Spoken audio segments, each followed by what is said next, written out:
Hello friends, welcome to my YouTube channel. मैं हूं जुगल सोलंकी और मेरे ब्लॉग पे आपका स्वागत है। वीडियोस है वो है एक छोटे से आइलैंड के ऊपर। काफ़ी खूबसूरत है ये आइलैंड और इसकी हिस्ट्री भी काफ़ी इम्पोर्टेंट है इंडियन हिस्ट्री के लिए।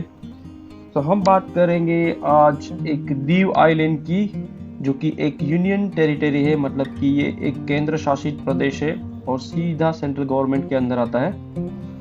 सो लोकेशन वाइज ये जो टीनी आइलैंड है, it is located on the western side of India और ये अरेबियन सी का एक छोटा सा टापू है और गुजरात का जो सौराष्ट्र रीजन है उसके काफी नजदीक है ये।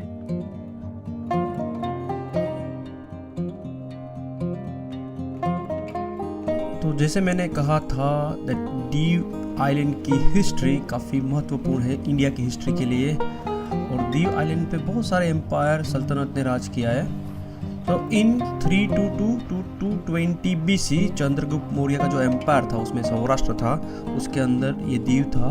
उसके बाद अशोका आया 273 और 237 BC में, तो उसके अंदर भी था ये दीव आइलैंड। उसके बाद बहुत सारे हिंदू राजा आए, उन्होंने भी इस आइलैंड पे राज किया, कब्जा किया। उसके बाद 8th सेंचुरी में ईरान में जब इस्लामिक कट्टरपंथियों ने पर्शियन लोगों को मारना चालू कर दिया, तभी वो लोग बच के सी रूट से पहली बार दीव आइलैंड में ही आए थे, जिसको हम आज पारसी बोलते हैं। उसके बाद वो गुजरात के बहुत सारे इलाकों में सेटल हुए। जब मुस्लिम रूलर आए तभी दीव आइलैंड में सुल्तान ऑफ गुजरात का राज था।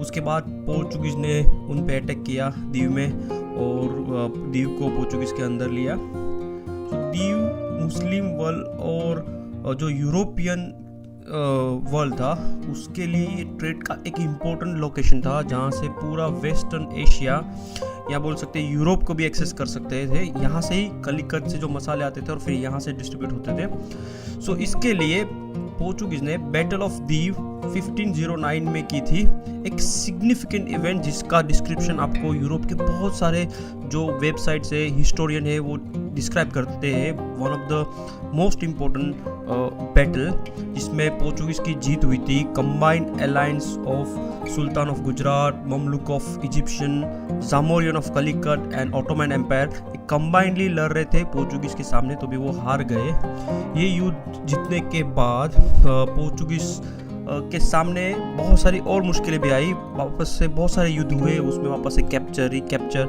ऐसा हुआ।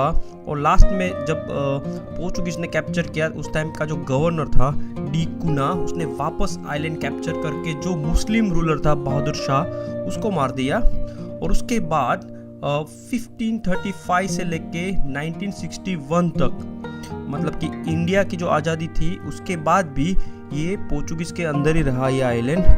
और यहाँ से ही यूरोपियन जो क्रिश्चियनिटी है उसकी इंडिया में एंट्री होती है।